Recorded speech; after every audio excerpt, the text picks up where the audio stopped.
Welcome to my podcast, Chaotic Harmony. I am your one and only host, Angela Schultz. Being a broke single mother was not fun for me at all. In fact, I'd like to give a huge shout out to all those mamas out there that can make that work. I struggled and did the best I could with what I had, even when my kids made things a little bit harder. Maybe they were helping me and I didn't realize it. I will never honestly know because I was the one raising them, so obviously they got it from someone. Not saying it was me, but you never know. In this episode, I will be sharing my struggles as a single mother and how it was bringing my now husband Tony into the picture. Now, after meeting Tony and everything, and we were dating a little while, and surprisingly, he didn't get scared off with meeting my children. I had to stop living in this fantasy land I was in. Basically, face my reality. I had to face the fact that I needed to find a cheaper place to live. I moved into this duplex already knowing I couldn't afford it. I'm not even sure why I rented it. It was like a spur of the moment, like kind of flexing thing, like I could do this. But I was working at a gas station, part-time, wasn't even making enough money to even pay other bills or put food on the table, let alone the large amount of money needed for rent. I am known by many to be a bit stubborn, I'm told. I convinced myself I was going to make this all work. You know, fake it till you make it. Well, that motto only works for so long. It wasn't working for me anymore. To make matters worse, as I previously mentioned in episode 1, First Worst Date, my purse was stolen. And in that purse, there was a whole month's worth of rent that was supposed to be sent out before the date. But obviously, the universe had a whole different idea for that.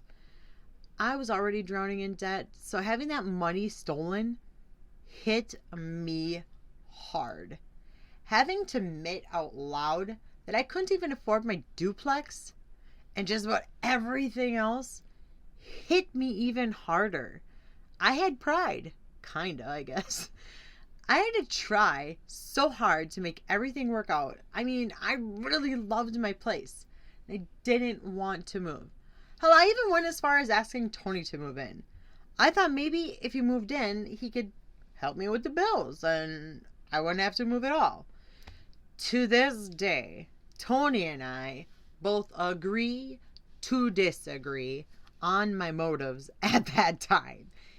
He jokes around that I asked him to move in a week after we met because I couldn't get enough of him or I was just being crazy. I asked him if I wanted him to move in because I was broke as fuck and afraid to admit it. And that's my story, and I'm sticking to it. Don't get me wrong, it would have been great to have him move in. But my true intentions, and I mean true intentions of asking him, were simple. To make it possible to afford to stay where I was. So instead of rehashing all these motives every single time he brings this up to everybody we know, I just agreed to disagree. And when you're in a marriage, you will understand, most will understand, that sometimes you gotta just let the other person think they're right, even when you know they're wrong. Right, Tony? Wink. I truly didn't want to admit to him that I was drowning and needed rescuing from all this. Nobody wants to start dating someone and then be like, hey, just so you know, I gotta move now because I'm broke as fuck and I can't do this. That is embarrassing. Then the day came where I had to just face the music, sit him down, and tell him I couldn't afford it and I needed a new place. And instead of making me feel stupid, he was actually supportive. He offered to help me find a place and even help me move in there.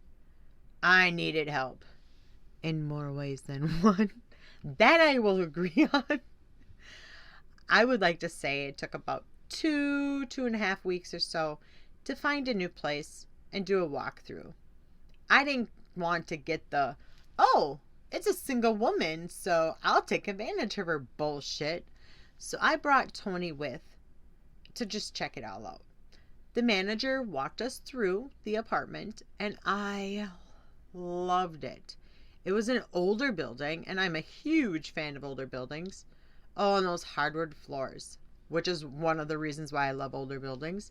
And it also had 3 bedrooms. I needed that. I needed 3 bedrooms in my life. I was in love. I talked with this manager about all the details, and he told me it was mine. I was happy to hear that. We even agreed on a move-in date. He said he would meet me there on move-in date and even bring the keys. We agreed on the time, and he even gave me his phone number just in case he was running late. Oh, what a relief. I was so happy. Not only could I afford it, but it felt nice and cozy, and it was just perfect. Now I just needed to let the kids know we were moving. I was a little worried about that. I didn't want them getting upset because it was in a different town than their father. So I just explained to them we were going on a new adventure. And I also made sure that they knew that nothing was going to change as far as seeing their father. We were just going to be in a different town. And it was like they could go from one town to another like an adventure. And I was excited for this adventure as well, because I was leaving the town that I shared with my ex-husband. Don't get me wrong. It was great for the children. Great. But our divorce was kind of fresh, and it was kind of hard. We had friends in common, places in common, and whatever else you can think of we had in common.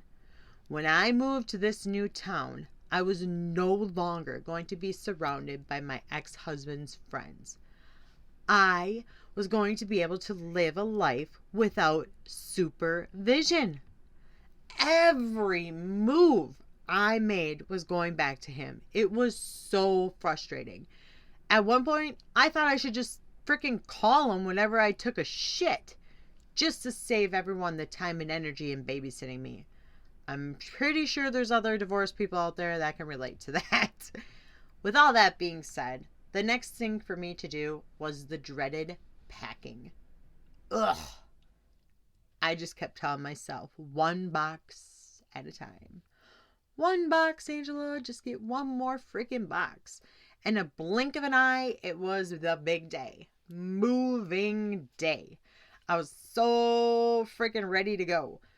We got everything loaded up, did a final walkthrough of my duplex, and I told that town to kiss my big white ass as we drove out of there. The town I was moving to wasn't very far away from where I was leaving, but just enough distance away from all of that chaos to make me feel truly free. As we pulled into that driveway of my new apartment, I didn't see the manager's vehicle. This made me a little nervous. Tony was telling me to calm down. He's always telling me to calm down. I don't overreact. No. He told me to call the manager before getting all worked up. You know, he might just be running a little late like he said when we saw the place. So I took the good old flip phone out. Yes, flip phone. It was back then. And dialed his number. That phone rang for what felt like forever. Now I'm panicking. Why isn't this man answering? I would wait for a bit and call again. And then I'd wait and I'd call again and oh shit, maybe he didn't know it was me. And I didn't even leave a voicemail the last couple times. So I'll call again. I'll leave a voicemail just so he knows it's me. After about an hour of me trying to call him and getting no response, I was officially worried. And just as I caught myself about to cry, my cell phone rings. It's him. Oh, thank God. Before he could say anything, I immediately thanked him for calling me back. I told him I was waiting there for a whole while now, and I was getting really worried. He very fucking coldly told me he wasn't coming, and I wasn't getting the keys. What? Why? We talked about everything a few weeks ago, and we made plans to meet. He told me that he decided to back out on renting to me because of my kids. And he was worried about those floors. Mama Bear kicked into full gear. Why? Why couldn't he call me and tell me this sooner? Why did he wait till the last fucking minute? I said to him, do you understand you are now making me and my 4 children homeless? I literally thought I had this place. You told me you were meeting me here. I have no backup plan. You seriously are doing this? He responded back by calling me psycho for calling him so many times. Excuse me? You gave me your phone number to call when I got there. That does not make me a psycho. Him not telling a single mother that he changed his mind, allowing her to pack everything she owned up, and had her sit and wait for him to show up on moving day, knowing he wasn't going to show up. That's got to be the biggest dick move I've ever seen to this day. Not to mention, very fucking heartless. All he had to do was call me. Tell me over the phone that he changed his mind. I would have at least had some time to find a new place. Even if it was one day before. Yeah, I would have been a little upset. But I wouldn't have been so dumbstruck. But now I'm shit out of luck. I made sure to tell him how I felt. But he must not have had a big enough balls to hear what a heartless asshole he truly was, because he fucking hung up. I slammed my flip phone shut, and just like that, tears. I realized I was homeless. I told my babies we were going to start a new adventure. And here I am in a parking lot with all of our belongings and boxes and no place or home to put them in. I was broken, humiliated, afraid to even call their dad because I knew it was going to become a problem. All I could think of was what a failure I was to my children. I really messed up this time. Mama didn't know what to do. How was I going to look at my children and tell them their mom had no home? As I was sitting there stuck in major poor me mode, and quite honestly, I believe I had every right to be at that moment, I never seemed to have luck, and I felt so cursed. Now my mother, my grandmother, and Tony were there with me, trying to calm me down and talk things through with me. My mother at the time had a big house, and she was there when I was told I was homeless. Out of nowhere, she immediately said, "Oh, hell no. You made your bed, you lay in it." As if I even asked to move in with her. Like, I really wanted to move in with her anyways. My mother and I's relationship, well, that's for a different time. Heck, it could be a whole freaking podcast. But back to what I was saying. My mother walked away after she was telling me the whole "you made your bed, blah, blah, blah." She was gone for some time. She was upset. Don't get me wrong here. I understand her not wanting me to move in. I had 4 very young children, and she was done raising children. I understood that. I also know that she loved me. She just never understood me. Nobody really did. Hell, I don't even know right now if I understand myself. I change on the daily. I'm bipolar. So, however, she walked away and she ended up finding my solution. So that day, my mother was my savior.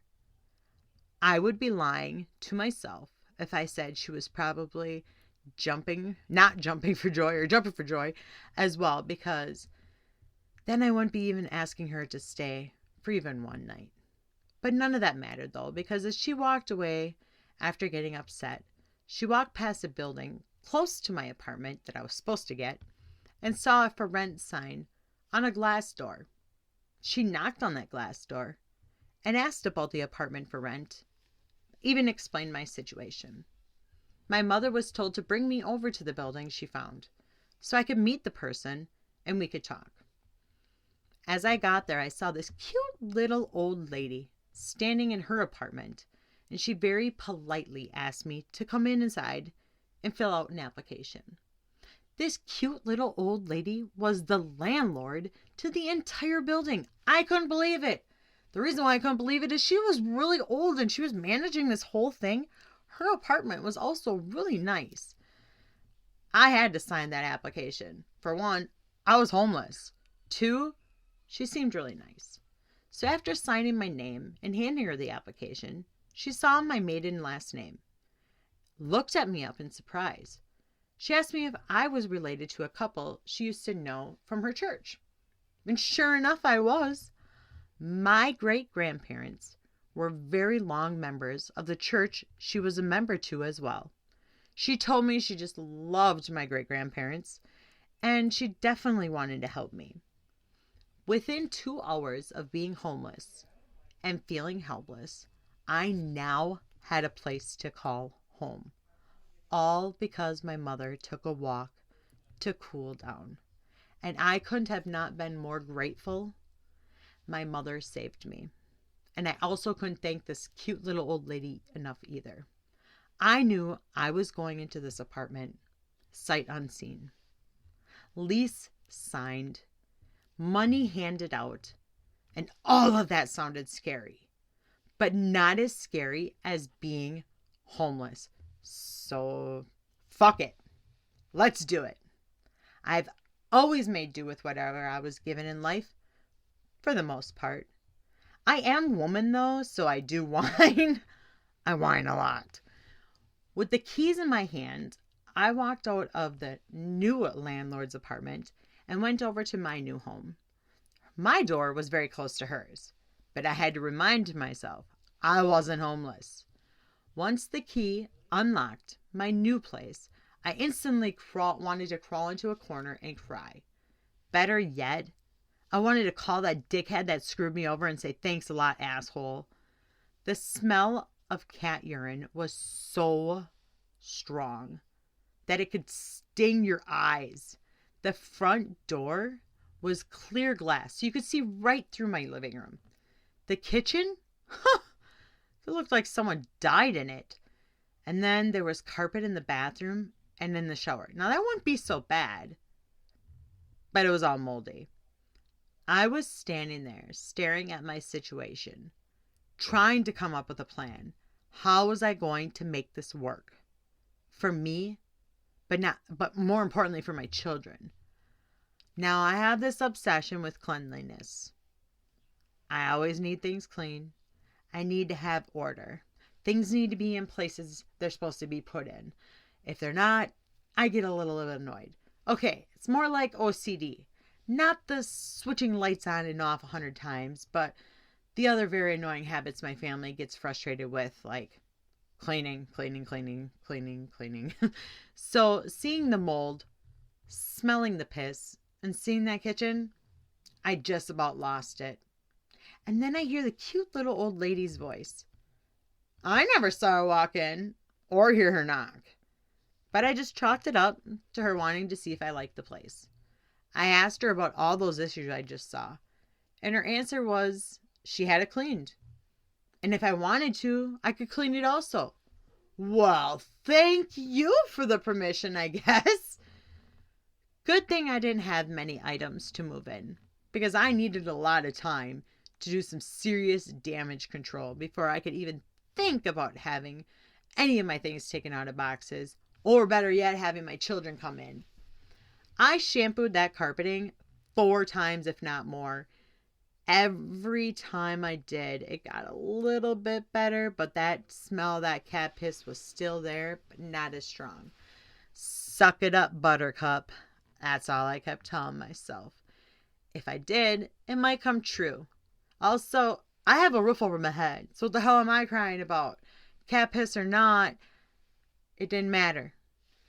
Tony stuck by my side as much as he could. I couldn't thank him enough. He was juggling a lot. He was going to work, going up north to be with his children on weekends and whenever else he could, and seeing me and my children all at the same time. He needed to be rewarded. And after I got all moved in, I had just the idea. So I was going to make him a good supper as a thank you for everything he's done. I got a hold of him and made plans. I was super nervous. I was not the greatest cook, to be honest. I think that's changed over time. I'm pretty sure we all got kind of fat. Either way, I didn't know if he would like it, but I knew I would, and that's all that mattered at that point. I never met a person that didn't like barbecue. So, barbecue ribs are exactly what I had planned. My father had given me a rack of beef ribs from his freezer, so let's get at her. Pitter patter. I turned that music on and sang along to the music as I was preparing that supper. I freaking got this. All of a sudden I hear, "Turn that down, young lady." Okay, what the fuck? I turned down the music and sure enough, my cute little old lady, landlord, just yelled at me through the wall. Seriously? I was still very new here and I really needed this place, so I turned that music off. It was definitely not worth all the problems. Besides, I had this amazing meal going and Tony was on his way. And just as I got those ribs out of the oven, I heard a knock at my door. "Tony!" I greeted him with a kiss and he commented on my place. Then he made his way to the dinner table. I already had his plate made and I sat near him. I told him how much I appreciated his help and support. He just responded with, "Anytime." Oh, do I love me a man that says all those words. This is where I need to pause and explain something.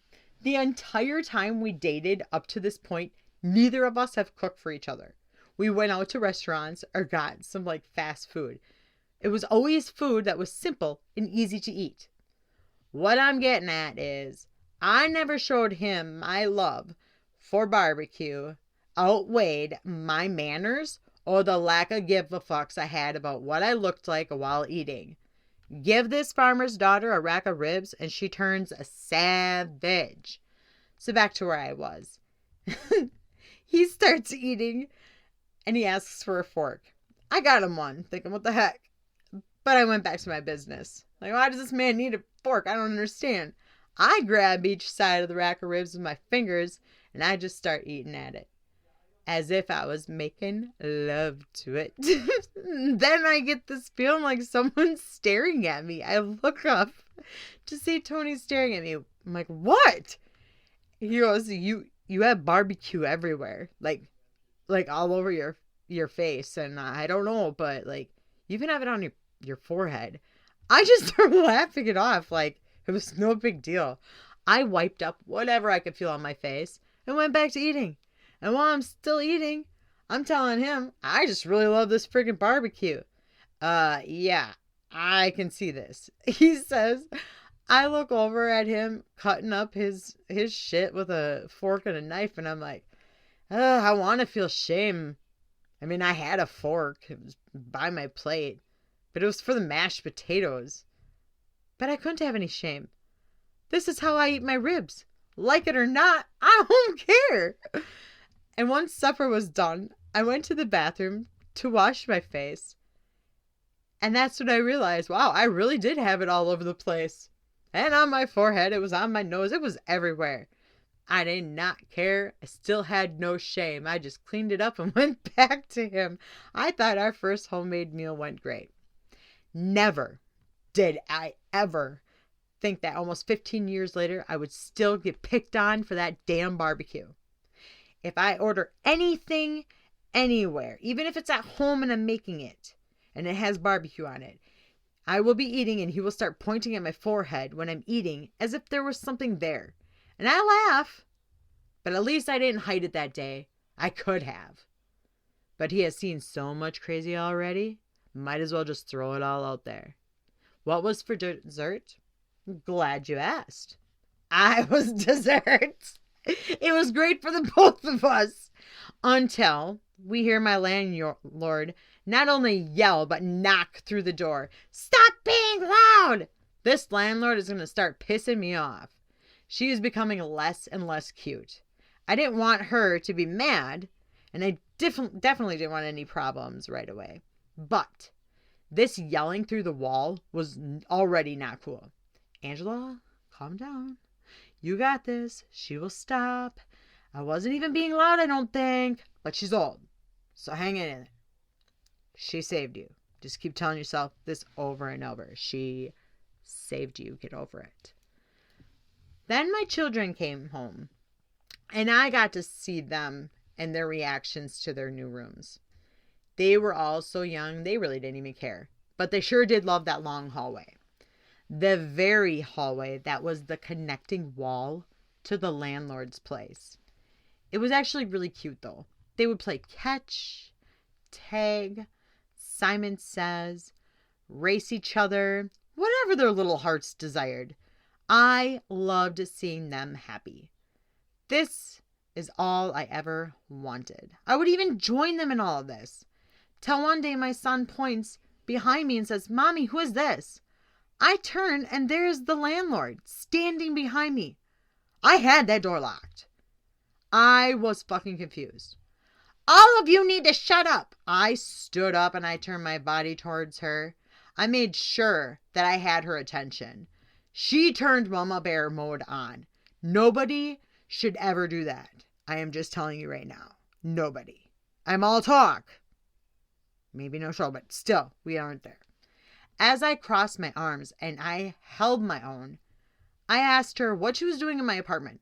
I even added the fact that I had it locked. So how did she even get in? She didn't skip a beat. This is my building, my apartment. You just pay me to stay. Well, you are correct, lady. This is your building. But I am renting this apartment from you.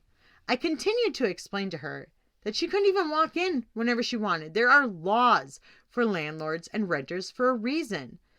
This cute little old landlord that seemed super sweet at one point started to walk out of my apartment and started telling me she was friends with the police, so I needed to have my kids shut up. And she could use her key whenever she wants. I was frustrated. Yeah, I was definitely saved that day. I think the devil was starting to look like she was wearing the sweet old lady's costume. What the fuck am I going to do now? I have to stay here, not only because of the lease, but I didn't have enough money. I wasn't happy with this whole situation. So I decided to call my best friend and vent. My best friend was, and still remains to be, my beautiful grandmother. She is someone you never want to cross. She is a spitfire, even to this day. And after I got a bit older, I realized she's exactly why I am the way I am. She molded me. I am 100% okay with that. Grandma heard just a bit of what I was saying, and then all I heard from my end of the call was her screaming about how she was there the day I signed the lease. This lady needs to know the law. She was going to print off papers and hand them, deliver to them. As much as I would have loved that, I told her no. I could handle it. I just needed to vent to her. So she let me vent, and she still said she was printing off papers for the next time she came over. Okay, Grandma. You never say no to my grandma. It's just easier to just agree. Grandma also suggested that I start to visit Tony on days I don't have my children, so I'm not getting more stressed out. And I did just that. Problem is, whenever I did come home, I would find church pamphlets, or my door would be unlocked when I knew I locked it. I would ask the landlord about it, and she never denied going into my place. The response was, "This is my place you're staying at." And my problem was, I needed this to work for my children and myself. But I clearly needed to find a different place. I just didn't know what to do at the time. So for now, I had to figure out how to survive. And I didn't want my children to know I was upset, so I never had to show them or let them see me be upset about the whole living situation. The children still seemed to love it there. I should say more like 3 out of my 4 children loved it there. My baby Garrett was finally fully potty trained. When I got divorced, he was potty trained, but when I moved out of his dad's house and he had to go back and forth, the potty training kind of went south. And I'm pretty sure that happens to a lot of kids during a divorce because it's the only thing they can control. So I understood, and so did his dad. It took a little while to get him back into underwear, but the day he decided he was back into underwear was the best day. We went to the store. He picked out his new underwear. He was beaming with pride. No joke, the very same day that he picked out his underwear, I was in the living room with all of them, and Garrett needed to go potty, but didn't want to miss what we were watching, so he was running really fast down the hall, and within seconds, we heard a loud screech. I got up and started running towards the bathroom, and then I saw my little baby walking slowly towards me, tears just running down his face, hands covering his privates, and a squeaky little voice says, "Mommy, can you kiss my boo-boo?" I asked him what happened and where his boo-boo was. I mean, I knew where it was, but I was afraid, He pointed to his privates, and then he tried walking to the bathroom, but I ended up picking him up and carrying him there. I felt so bad. He pointed at the toilet seat and said, "That." Well, that was that damn toilet seat. It fell down on him while he was going potty. I had to explain to him that nobody should kiss his boo-boo that is in that spot. But Mama could give him a hug and a kiss on the cheek.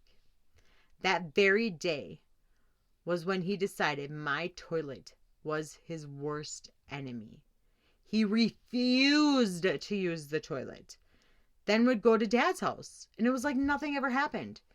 I would get a phone call from his father telling me how great Garrett was doing in underwear there. Oh, and he was just fine using the toilet at his house. Well, of course he was fine there. Your toilet seat didn't crush his damn penis. So my very stubborn baby Garrett would only wear diapers at my house and wore underwear at his father's house. I would try everything. I even brought him with me to get a new toilet seat, hoping that would help. Nope. My other kids noticed him wearing diapers and asked him why he was wearing them, and he told them, "Don't ever use Mama's toilet." Thankfully, they all laughed before I had to intervene and fix that situation. I did not need any more kids in diapers again. Honestly, 3 kids in diapers is nuts, and I did it for a very long time because I had 3 kids in 1 year, and then boom, one gets potty trained and I got pregnant and had Garrett. So another 3 in diapers. I don't recommend it. Anyway, I still love my kids. But honestly, if it's not one thing, it's another with my children. At this point in time, Tony was coming around more, and I thought the kids liked him more than me, to be completely honest. They would even get upset with me if he wasn't coming. I guess he was like kind of cooler than me. I don't know. I still think I'm like cooler to this day. For some reason, they think he's cooler, but he does like less things with them, and I try to do more things. Maybe that's why. Not sure. But anyway, I was just happy seeing that they were starting to act better around him, and also that they seemed to like him more. One night, Tony came for supper, and my kids were there. We were all going to hang out after supper, and then once I got the kids to bed, I cleaned up the mess in the kitchen and everything was going great. I would have to every once in a while go in there and, fix them while they're running around in bed and whatnot. And it just wasn't working. So I had them go in the living room with Tony. And as I'm still cleaning everything, I could hear giggling. And that just felt so heartwarming to hear all that. I walked into the living room and I saw them. They were all jumping from whatever surface they could find. Even if it was like, everywhere. And they would just jump on Tony while he was sitting on the chair. And then he would throw them onto the couch and they'd bounce off and do it all over again. And it didn't seem to annoy Tony. Instead, he was entertaining this idea. This went on for like forever, it felt like. But it was draining their energy. So why stop it? Finally, it came time for them to go to bed. I tucked them in, said goodnight, said my I love yous, and I shut the light off. Tony and I at the time were watching a TV series that was on a disc, and we only watched it together. He put it on and we sat on the couch. I got all cuddled up. This is when he pretended he liked cuddling, by the way. I think most guys pretend in the beginning that they like cuddling, and then all of a sudden time goes on and they're like, you know what? I actually hated cuddling. I'm not a cuddler. He's never been a cuddler. He just pretended. But anywho, life felt great that night. I mean, I had to get up and put the kids to bed every once in a while, tell them to stop, tell them to go to bed. But that was a daily thing. So yeah, life truly felt great that night. Then I hear my son Maxwell yell, "Mom!" Before I could get up to see what the new problem was this time, Maxwell was already making his way to Tony and I by the couch. He was kind of walking funny. With my kids, you have to expect anything. I'm thinking maybe he jumped off the bed and he hurt his foot. Who the hell knows? All I know is he was hobbling, actually, his way to me and points down at his foot that he had slowly lifted in the air. I curiously stared down at this little foot. What in the actual fuck am I looking at? I could not believe what I saw. And then he blurts out after I got a good look, "Garrett pooped on my foot." Tony uncontrollably bursts out into laughter. I'm still staring down at his foot. How in the hell did this happen? I get up from the couch. I grab Maxwell. I carry him to the bathroom. As I'm cleaning poop off his damn foot, I ask him why and how he had Garrett's poop on his foot. This little dude looked at me, gave me an I don't know face, and shrugs his shoulders. How do you not know how or why this happened? What the fuck? I dried his now clean foot off and brought him back into his bed. Then turned to look at Garrett. Garrett was literally just chilling in bed. He had his hands comfortably behind his head, and his legs were crossed. He wasn't wearing his pajamas he had on earlier. He was just chilling in his diaper. He looked so relaxed, so cute, and so innocent. I asked my baby Garrett what happened, and he slowly, very slowly turned his head towards me as if I was interrupting his time, and says, "Nothing." "Nothing?" And then he shook his head yes. "Well, how did Maxwell get your poop on his foot?" He shrugs his shoulders and starts to turn his head away from me. Then tells me he still doesn't like my toilet. I stood there for a second. What the hell do I say? No one gave me a manual on this. No one gave me a manual on what do I do when my kid shits on my other kid's foot. So I just sat there for a second, dumbstruck. I never thought I was going to have this conversation. So I just turned at my baby Garrett and I said, "Well, use the toilet next time, not Maxwell's foot." I had to walk out of that room because, for one, Tony is still laughing his ass off in the living room over Maxwell hobbling into the living room. Two, these little brats weren't going to give me any more information. I'm not even sure I wanted the whole story. I made sure everyone was tucked in again, and then I left that room. As I'm leaving my room, I look and I see all my babies laying in their beds, looking like sweet little angels.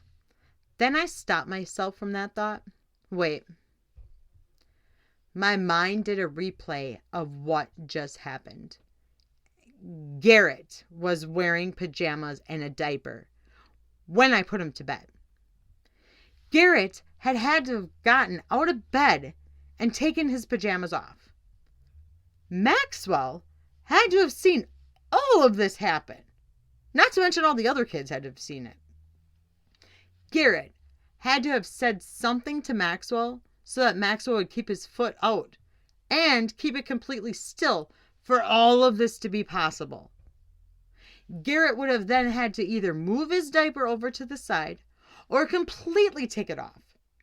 The entire time Garrett is preparing for this event, Maxwell would have had full view of what was going on and could have moved his foot at any time, or better yet, yelled for my help at that time. Garrett would have then had to squat down over Maxwell's foot and push out a little turd that would have landed perfectly on the top of Maxwell's foot. Garrett then would have had to stand up, fix his diaper, or put it back on, lay down in bed, and start chilling as if nothing happened. After Garrett got all chilled in bed, that's when Maxwell decides to come get help? What the hell? Why do my kids do weird shit? As I finished the whole replay in my head, I needed to sit down. I get back into that living room, and as Tony sees me, that's when he stops laughing. I give him a look like, I don't know, man. And I even shrug my shoulders. He motions for me to get back to where I was before we got rudely interrupted by Garrett pooping on Maxwell's foot. So I did just that. We both sit there in silence, both staring at the TV. Then Tony breaks the awkward silence. Your kids are weird. Well, no shit. I have to thank every single one of you for listening to me talk. This has been so fun going back down memory lane. It has also made me question how I managed to survive. I appreciate all the love and support I'm getting. Stay tuned weekly for new episodes. Now go out there and embrace the weird and make normal feel boring. Bye.